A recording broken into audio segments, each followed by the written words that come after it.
É, nação, então tá aí, o Flamengo venceu o Fluminense por 2-0 e a imprensa esportiva rasgou elogios ao Flamengo, dizendo que o Flamengo jogando em alto nível é uma máquina. Vamos analisar nesse momento, mas vou fazer o seguinte, presta atenção. Você gostou da vitória do Flamengo? Maceta aí o dedo no like, explode o dedo no like. Vamos bater recorde de likes nesse vídeo? Eu preciso da força da torcida do Flamengo. Pra quê? Pra esse vídeo chegar a outros flamenguistas, chegar a outros torcedores, chegar até na torcida do Fluminense, pra eles entenderem que o Flamengo está começando a decolar. Tá começando, ainda não decolou, mas tá começando. E é como os comentaristas falaram, nós vamos ver aqui. Se o Flamengo jogar em alto nível, voltar a jogar em alto nível, o Flamengo é uma máquina, ninguém para o Mengão. Vamos analisar? Então vamos bater um recorde de likes pra esse vídeo? Quero ver a força da nação, hein? 2.000 likes pra esse vídeo. Compartilhe o vídeo aí no seu grupo de WhatsApp, vai compartilhando. Já desejo pra você muito bom dia nessa manhã de sexta-feira, porque hoje estamos comemorando nosso Mengão nas quartas de final. E escreva nos comentários da sua análise, você gostou da vitória do Mengão? Teve a fala do Gabigol, hein? Detonando a imprensa aí. Vamos pro vídeo de hoje, Créditos Canal e ESPN, link na descrição como Créditos. Bora pra mais um vídeo do Mengão. E ontem, depois do jogo, depois da vitória, depois da classificação, Gabigol e também Everton Ribeiro falaram sobre esse assunto. Primeiro, o Everton Ribeiro. Nosso ambiente é muito bom, a gente sabe que o Flamengo gera muita expectativa, gera muita notícia e às vezes saem coisas que não são verdades. O nosso ambiente não tem nada que atrapalhe dentro de campo, que é o mais importante. Lógico, temos as nossas individualidades, como um grupo de 30 pessoas, um é mais chegado do outro, mas isso não tem problema. O que importa é estar trabalhando forte, correr um pelo outro como corremos aqui hoje e fazer o melhor para o Flamengo vencer. E é assim que a gente vai seguir forte, como sempre foi. Professor Celso Zelt. Pela reação dele, deve ter alguma coisa, né? Ninguém se dói tanto assim.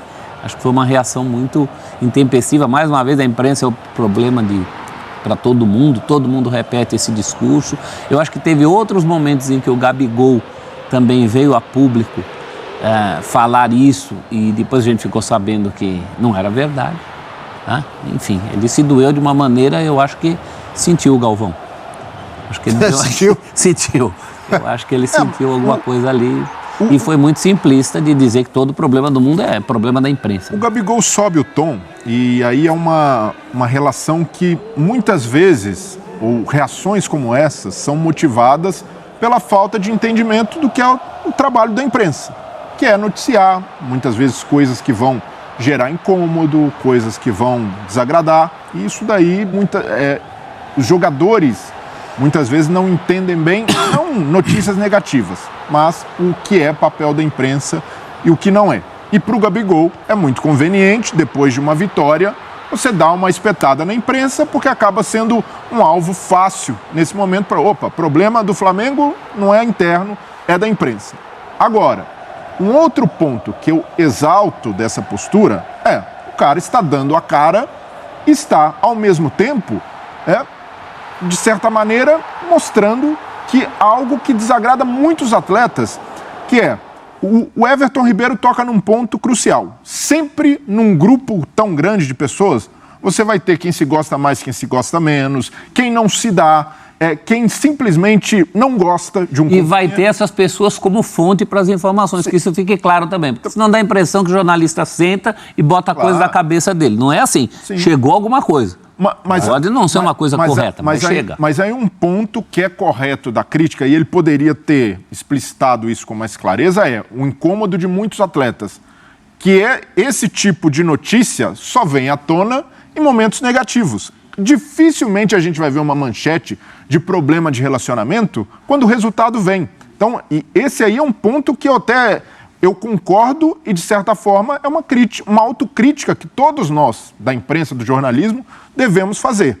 E o Eric Faria, nosso companheiro da Globo... Mas também não pode ser que, quando está dando tudo certo, mesmo aquele, vamos dizer assim, aquele cara que está insatisfeito, está no banco, não está jogando, quando está dando tudo certo, ele não vai chegar para alguém e falar, olha, tem problema aqui. Não tem ambiente para isso, né? Não tem clima. Então, como é que esse cara... Entendeu? Você entendeu? Mas, Abel, quantas vezes a gente, depois, entrevistando jogadores de times campeões, os caras falam, pô, ninguém se gostava ali, mas no campo a gente chegava e jogava. Só que, até mesmo, isso não costuma ser pauta, porque você olha, um time que está ganhando, um time que é campeão, opa, a coisa ali tá tudo correto. E não necessariamente assim.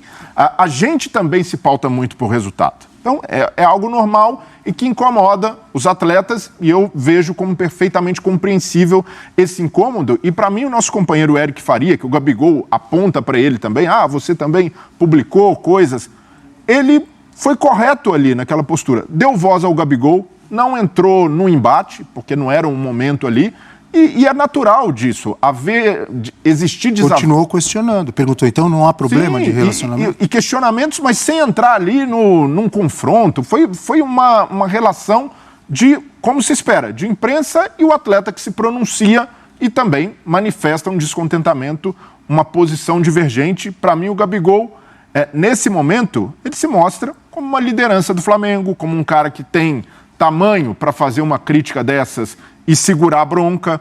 E, ao mesmo tempo, para o Flamengo, mostra que o grande problema não é existir desavença entre atletas, é a falta de comando para fazer com que esse grupo seja convergente na ideia de tornar o Flamengo vitorioso, de comprar o mesmo barulho, de ajudar no trabalho do treinador. Porque quando o Gabigol, por exemplo, vem a público, em rede social, manifestar um incômodo de que os caras não passam a bola para ele, isso daí não é uma questão só do atleta. É lá de dentro você conversar e falar, pô, Gabi, você é grande demais aqui.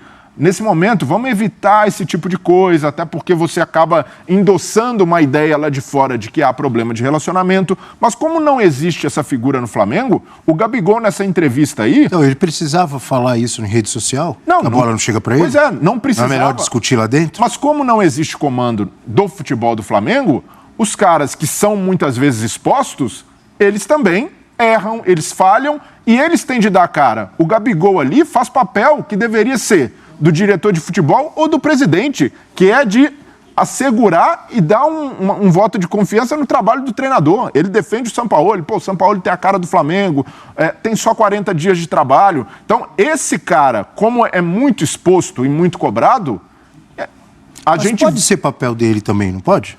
Pode ser, mas não deveria ser só dele. A gente só vê, nesses momentos de crise, quem que tá dando a cara? É Fabrício Bruno toda hora, é Everton Ribeiro quando joga. O Everton Ribeiro nunca se escondeu, andava mais sumido porque tá no banco de reservas. E o Gabigol, só jogadores, só o cara ali, cara, tomando pancada, criticado pelo torcedor, porque o momento não é bom. E toda hora, só os atletas são cobrados por isso. Eu vejo que ali o Gabigol também mostra que muito do que ele disse poderia e deveria ser dito pela diretoria e pelo comando ausente e omisso do futebol do Flamengo. É o terceiro técnico seguido que ele dá a cara para bater. Ele dava a cara para bater para o Vitor Pereira, para o indefensável Paulo Souza. Paulo Souza também. Né? O indefensável então, ele está apanhando muito. Agora, tem uma coisa, eu acho uma ideia simplista e infantil, que não é só do Gabigol, isso veio com o Cássio no começo da semana, com o Cudê, né, com o Abel toda hora. Dá a impressão que a imprensa é a grande vilã de todos os problemas deles. Né? Isso é uma ideia pueril, infantil, boba. Ele coloca, por exemplo, que o torcedor vai bravo no Maracanã porque a imprensa faz a cabeça do torcedor. Tem o outro lado, eu acho que nesse exato momento tem um monte de rubro-negro em rede social aí dizendo que a gente quer é plantar problema no Flamengo. Como o torcedor do Cruzeiro, por exemplo, dizia que a gente queria plantar problema no Cruzeiro, quando a gente falava de certas orgias financeiras, e deu no que deu. Então tem o outro lado também. Mas criticar a imprensa, eu vejo que é um direito legítimo do atleta e é normal. Isso não, mas critica com conhecimento de causa. Não vem com essa infantilidade de que todos os problemas do mundo são da imprensa. Sim, a imprensa é a responsável por todos os problemas de todos os times.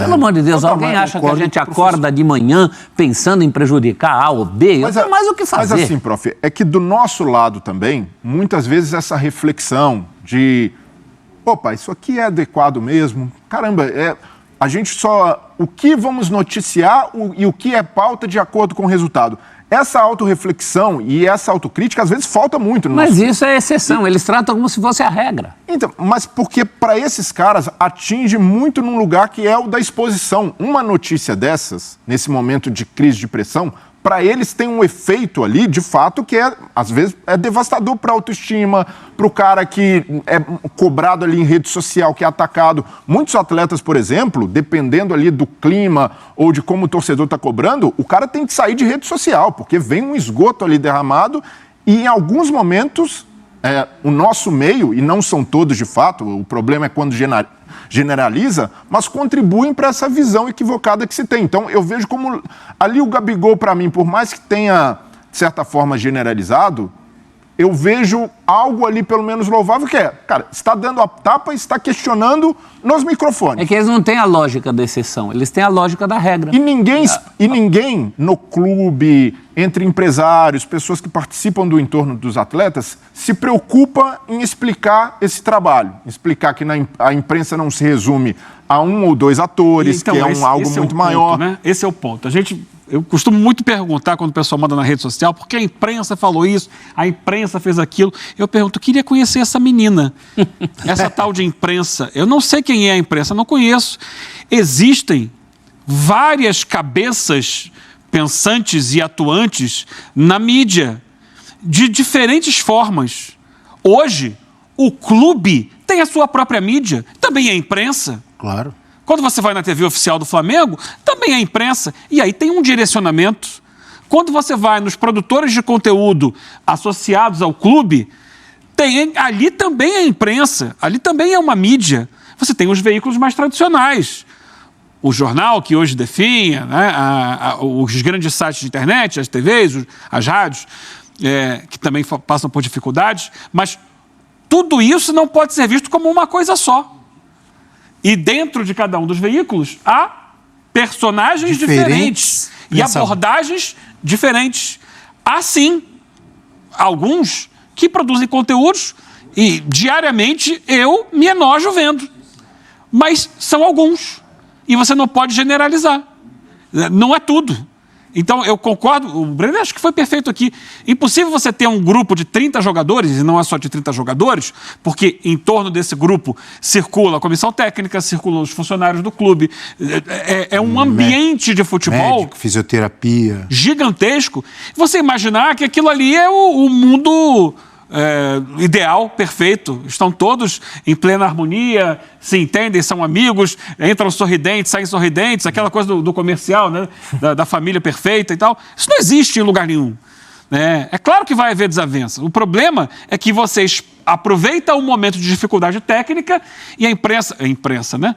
Uma parte da imprensa trabalha muito com isso. E uma parte barulhenta da imprensa que tem alcance. Por quê? Porque é a polêmica. Sim.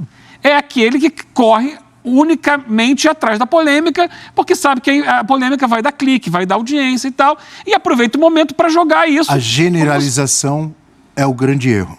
Dos dois lados. É a mesma coisa, amigo e amiga que nos assistem, que um engenheiro, de repente, fazer uma bobagem e dá tudo errado num prédio, o prédio cai, o prédio desaba, foi mal feito, e eu chegar aqui e dizer, a engenharia é um lixo.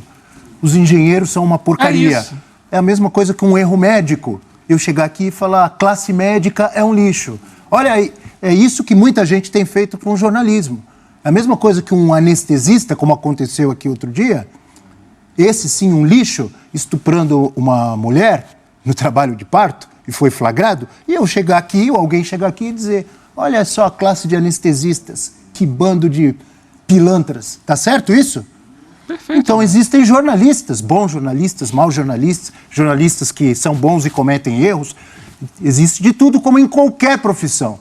Só que no Brasil, ultimamente, não é só com o jornalismo esportivo, e aí eu estou falando a minha opinião, é a minha visão. Os jornalistas que cobrem política também, uma generalização negativa, dizendo que a imprensa é o problema de tudo, a imprensa é culpada de tudo, a imprensa é o mal da humanidade, a imprensa acaba com o Brasil, a imprensa acaba com o futebol, e não é verdade. Existem erros e acertos, como em qualquer profissão. Ou você médico, engenheiro, advogado, arquiteto, professor, dentista, Você fica feliz quando alguém comete um erro ou uma parte dos seus colegas de profissão erram e vem alguém e fala que todo mundo é uma porcaria, é um lixo. Vamos refletir sobre isso. Isso é muito perigoso, porque a imprensa, claro que não é perfeita, como nada é perfeito, Claro. não se vive sem ela. Você não se vive sem ela. Você tem os excessos, talvez que o Gabigol tenha sido ido com excessos, e eu gostaria que ele fosse direto ao ponto, porque eu não estou falando aqui que é todo jogador e técnico de futebol que é contra a imprensa, que não entende o trabalho da imprensa. Eu dei os nomes aqui de quem cometeu esses enganos nessa semana toda. Né? Então é uma generalização muito perigosa, porque o dia que você só tiver versão oficial, você não vai saber nada do que acontece nos bastidores. Tudo é publicidade. A gente é de um tempo, Abel, tenho certeza que você também, eu cobria clube e a gente tinha uma relação diferente com os jogadores. Com os jogadores, com os dirigentes, com os treinadores, com os médicos. Eu cobri clube muito tempo e a gente podia, mais do que entrar no clube, que hoje ninguém pode nem entrar no clube, a gente podia conversar, a gente podia ligar para as pessoas e falar diretamente com elas. A gente podia chamar um médico e procurar entender o que tinha acontecido com aquele jogador. Verdade. Hoje em dia se criou uma barreira que impede a informação correta. Então muita gente fica de fora, fica tentando uma brechinha, e essas brechas são migalhas do que está acontecendo lá dentro. Mesmo você lá dentro, você não tinha acesso a tudo, mas agora sobram migalhas e você quebra a relação de confiança com os atletas e com os personagens dali. Então, quando ele chega e fala, nós temos problema com vocês da imprensa, é porque eles não convivem com a imprensa. O Gabigol raras vezes tem contato com jornalistas, coisa que era comum. Eu cobri clube e a gente ficava ali, às vezes, dentro do campo vendo o treino, os treinos. Às vezes, na arquibancada do clube, vendo o treino. Na saída do treino, a gente podia conversar com qualquer jogador que quisesse parar para conversar com a gente. Alguns falavam, não quero falar. Ok, passava adiante, mas a gente tinha esse contato e a gente criava vínculos. A gente conversava com as pessoas ali, às vezes nem entrevistava, mas conversava, como é que tá? Eu lembro, aí, um pouco antes de mim, se a gente trouxer o Zico aqui, a geração Zico, havia relação de amizade mesmo, entre jornalistas que cobriam os clubes, com os profissionais de futebol. Só que isso, com o tempo, foi se distanciando, até por outros interesses, e é impossível você ter uma relação. E aí você cria esse distanciamento que gera esse estranhamento. O Gabigol olha assim, nós temos problemas com vocês, mas vem cá, a gente tem relação para poder ter problema? Não tem relação. A questão é que os dois lados, muitas vezes, se veem como inimigos. Do lado da imprensa também, por existir esse distanciamento, passa a ter uma percepção errada dos jogadores e da classe de jogadores, e no nosso meio também eu vejo que há uma resistência muito grande em mudar certas práticas. Aqui nós temos um programa de 2 horas. Se a gente fala uma frase dentro de um contexto maior, explicando, essa frase mais forte vai ser manchete em outros lugares, usando para fazer sensacionalismo, para fazer barulho, para caçar clique. E às vezes fora da imprensa tradicional. Também. Porque hoje você tem, através da mídia digital, várias possibilidades de redes sociais, de canais de vídeos, não sei o quê, que também pegam aquilo que a gente está falando, claro, isso é o que mais tem, e transformam em polêmica para ganhar mídia. E eles não são considerados imprensa por alguns, mas são mídia. Gente, os próprios jogadores hoje são mídia. Através das redes sociais deles. Claro. Mas se nós já nos incomodamos com esse tipo de coisa e nós conhecemos como funciona o meio, imagine o atleta que vive esse distanciamento e que muitas vezes é incentivado a tratar a imprensa como inimiga. Então eu vejo que é um momento de isso daí, não é só o Gabigol, vários outros atletas, como citou o prof, técnicos, têm criado essa visão, e uma visão que, de certa forma, passa para o nosso meio também, de que são duas partes inimigas, que um está fazendo, e não é esse o papel. Mas entendo que, para mudar isso, tem de ser, sim, uma via de mão dupla. A imprensa mudar certas práticas, e uma delas, que qualquer atleta que disser isso, eu vou concordar.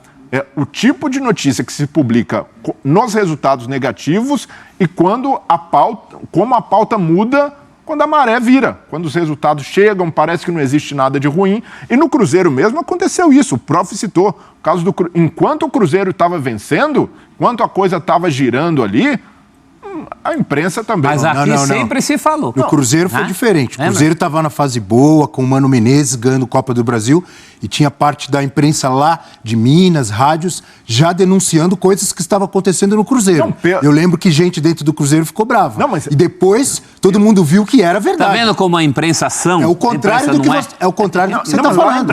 Lá em Minas, eu vejo totalmente o oposto. Essas investigações do Cruzeiro surgiram até por gente de fora, Gabi Moreira, sobretudo, que fez várias reportagens investigativas. Então, mas a gestão do Itair começou muito antes, mas como o Cruzeiro estava ganhando, a pauta era sempre, olha, o Cruzeiro, referência em Minas, referência de gestão.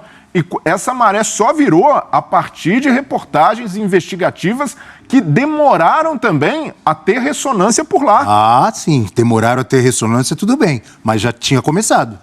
Sim, mas o meu ponto, Abel, é que a gente sabe que é preciso, e até é uma dificuldade. Eu mesmo, quando publiquei matérias ou fiz críticas a times que eram vencedores ou em bons momentos, o cara fica, peraí, tá tudo dando certo, vocês querem criar crise no meu clube? E a gente sabe que é assim. E hoje, por depender muito de clique, de internet, de rede social, o jornalismo muitas vezes se deixa levar por essa sanha nos momentos ruins. E é preciso mudar isso também, até para que a cobrança aos atletas, a gente tenha... Opa, não é toda a imprensa, não. Pelo contrário, é uma minoria. E hoje, infelizmente, até pelo sucateamento da profissão, como a gente vê o momento do jornalismo, a gente tem boa parte da imprensa que embarca nessas ondas e muitas vezes é maldosa, assim, com o atleta, solta notícias para agradar não ao público, mas a sanha dessas redes sociais que querem julgamento, que querem linchamento. Então eu vejo que é preciso ter uma ponderação também e uma autocrítica do nosso pontos aí, né, o Breler, o que se chama de imprensa, né? Há algum tempo já se aboliu a necessidade e a obrigatoriedade do diploma de jornalista para trabalhar na imprensa.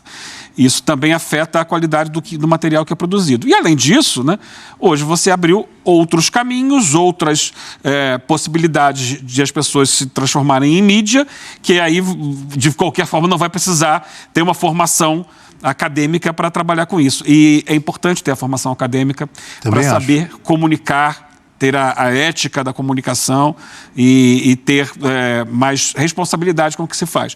Embora também aqueles que tenham diploma, alguns tenham dificuldade de entender o papel. Em outras palavras, resumindo o que o Eugênio acabou de dizer, desculpe que eu vou falar, mas hoje em dia qualquer um diz que faz jornalismo e muitas vezes não está fazendo. Tá? E aí também não estou generalizando.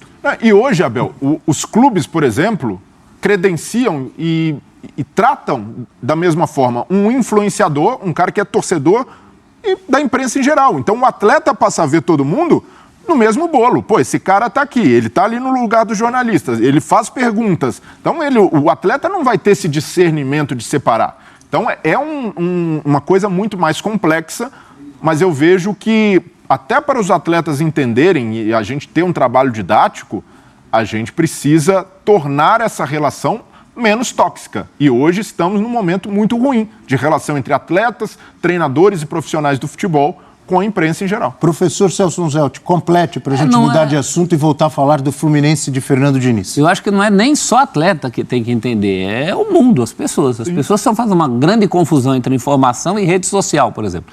Rede social você curte, você bloqueia. E informação não é assim. Informação você recebe, inclusive, aquilo que você quer, aquilo que você achava que não existia. Isso é jornalismo. Jornalismo é o contraditório. É difícil trabalhar com jornalismo por isso. E é cada vez mais raro, né, professor? Então as pessoas têm que mudar muito a gente faz publicidade hoje travestida de jornalismo. E aí tá tudo no mesmo... Apenas reproduz as vozes oficiais. Isso é publicidade, isso não é jornalismo. O site oficial falou isso aqui, o clube tal comunicou assim. Eu acho engraçado, por exemplo, só para pontuar, uma situação que é recorrente no jornalismo. O jogador tal se machucou, precisou passar por uma operação. Aí faz a operação, o clube emite a nota. A operação de fulaninho de tal foi um sucesso. E aí você vai e reproduz. Quem garante que foi um sucesso? Às vezes, daqui a 2 meses, o jogador não conseguiu se recuperar, teve problemas, e nem sempre é um sucesso. Mas o que o cara recebe a nota do clube e coloca com as mesmas palavras? A operação foi um sucesso. Quem garante? Você estava lá para ver que foi um sucesso? Então tá aí, nação, essas foram as informações do Mengão. O Flamengo venceu, a Arrascaeta fez aniversário, o Mengão tá na quarta de final. Quer mais o quê, meu amigo? Quer mais o quê? Vamos dar risada agora, porque o Fluminense chegou como favorito nas oitavas de final, não conseguiu vencer. Nossa, o Mengão tá só dando risada agora, né?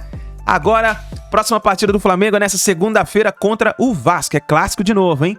Vamos torcer pro nosso Flamengo continuar decolando. Então é isso daí, nação. Muito obrigado por você estar aqui no nosso canal. Deixa o like, se inscreva e a gente se vê. Daqui a pouquinho tem mais vídeo no canal.